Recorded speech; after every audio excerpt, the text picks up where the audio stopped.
Hello Joanne. Salut.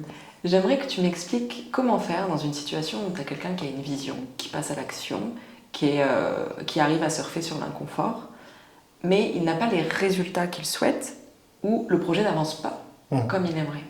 À ce moment-là, comment faire? Il y a beaucoup de personnes qui sont coincées un petit peu dans cette croyance de c'est pas ma faute, si ça marche pas, c'est la faute de telle personne, ou c'est la faute de tel environnement, ou c'était pas le bon timing, ou c'était en gros, c'est la faute des autres, ou c'est la faute d'un élément extérieur.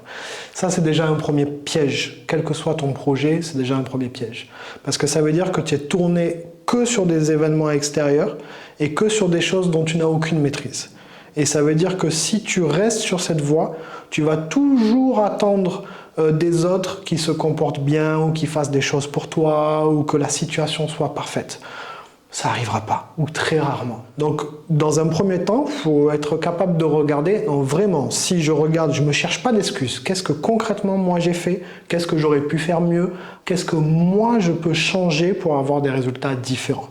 Et rien que de se poser cette question de cette manière-là, ça t'oblige à regarder qu'est-ce que moi j'ai fait, qu'est-ce qui a marché, qu'est-ce qui n'a pas marché, et qu'est-ce que je peux faire de différent.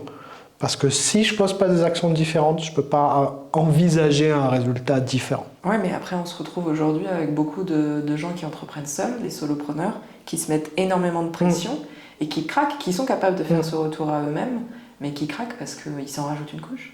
Oui.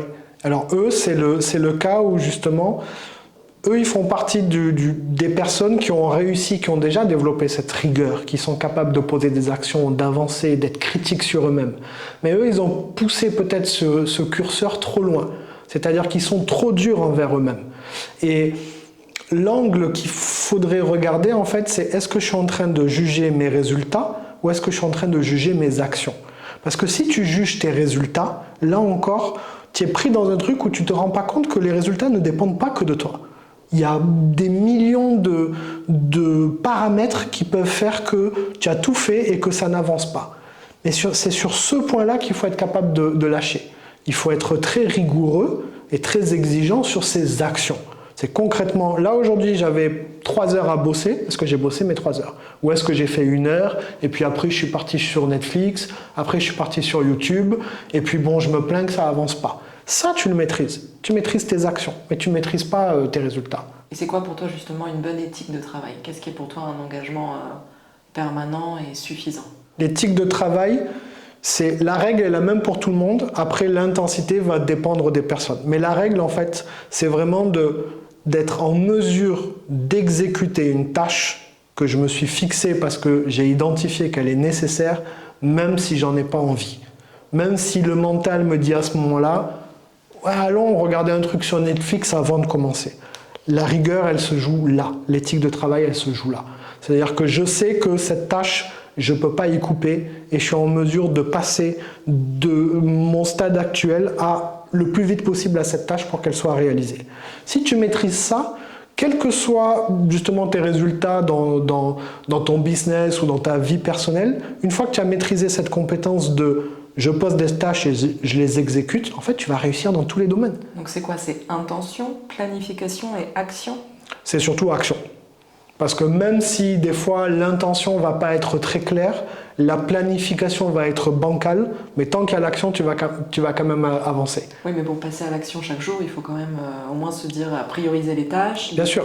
Dégager du temps précis pour ça, ça reste des basiques qui sont nécessaires. Ça, c'est alors au-delà du basique, c'est la formule parfaite.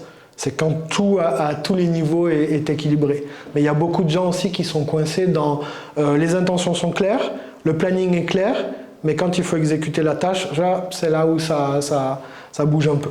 Donc c'est pour ça que je disais juste en termes de hiérarchie, l'action est toujours le plus important parce que même si la planification a été bidon, le fait d'avoir fait quelque chose, ça t'a fait avancer. Et comment tu développes cette capacité à voir quand tu n'es pas en train d'agir à 100%?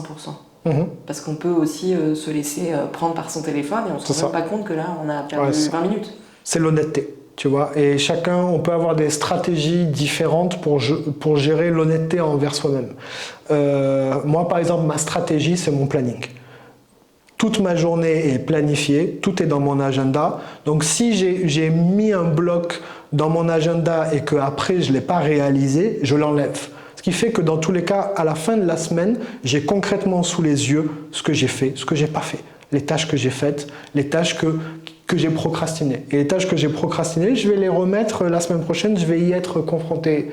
Donc j'ai un outil qui me permet de valider le fait que je ne vais pas me mentir à moi-même. Mais comment, en ayant cette exigence envers soi, tu arrives à ajouter de la douceur pour pas se faire plus de mal que ça dans le processus d'apprendre à être dans l'action et à apprendre à prendre plaisir dans le processus? Parce que tu ne conditionnes pas ta douceur et ton bien-être à ton résultat. Tu prends du plaisir et de la douceur à exécuter, dans le processus, à toutes les parties qui te concernent à toi à 100%. Parce que tu sais que lorsque tu as planifié, tu sais que si tu bosses 6 heures sur telle chose, tu auras plus de résultats que quelqu'un d'autre qui a bossé 3 heures. C'est aussi bête que ça. Et il y a beaucoup de personnes qui se mentent à eux-mêmes parce que justement, ils cherchent des raccourcis, ils cherchent des portes secrètes, des moyens de faire plus vite ou mieux. Mais en fait, c'est aussi basique que ça. Si tu regardes tous les grands entrepreneurs qui ont réussi, tous les grands sportifs qui ont des carrières exceptionnelles, ils ont cette éthique de travail. Ils ont le fait d'être capables d'exécuter beaucoup à forte intensité et de le répéter dans le temps. Tu ne peux pas échapper à ça. Donc, peu importe ton projet, si tu ne maîtrises pas ça, tu n'es pas sur la bonne voie. Et comment tu parviens à appliquer cette douceur aux gens qui t'entourent? Quand tu travailles avec une équipe ou avec des sous-traitants, etc., tu vas attendre d'eux qu'ils aient le même engagement dans l'action, alors qu'on ne le maîtrise pas. Donc comment tu arrives à être exigeant envers toi et doux avec les autres? C'est la pratique, en fait. Plus tu vas être exigeant envers toi, plus tu vas être capable d'accepter que l'autre n'exécute pas ou ne performe pas, parce que finalement, tu vas te rendre compte dans ce processus aussi que chacun est responsable de son existence.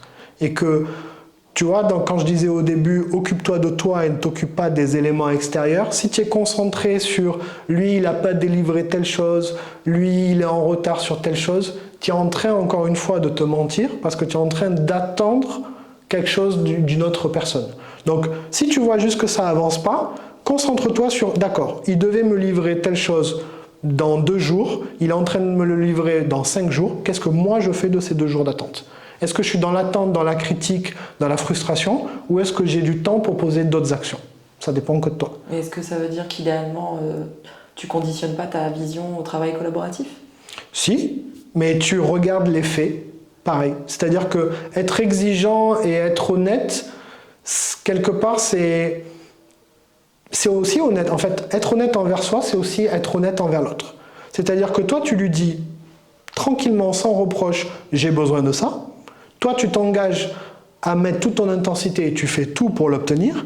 Si jamais, dans ta collaboration, au bout de 2 fois, 3 fois, 4 fois, l'autre personne n'a pas le même niveau d'engagement, sans être dans le reproche de lui dire tu devrais faire ça, tu vas juste dire on n'est pas sur le même niveau d'engagement, ça ne fonctionne pas, encore une fois, je regarde mes résultats, ils ne me conviennent pas. Donc moi, l'action que je peux faire pour avancer, ben en fait, c'est de me séparer de toi. C'est l'action que moi je maîtrise. Je ne vais pas venir te juger ou je ne vais pas venir te critiquer. C'est ma responsabilité de, si je vois quelque chose qui ne fonctionne pas, je dois couper pour que ça fonctionne. Parce que sinon, je vais dire, ah oui, j'ai pas réussi le projet à cause de l'autre parce qu'il faisait pas ça. Non, non, en fait, si tu es resté dans le projet, c'est ta responsabilité. Ok, je pense que c'est très clair. Merci beaucoup. Super.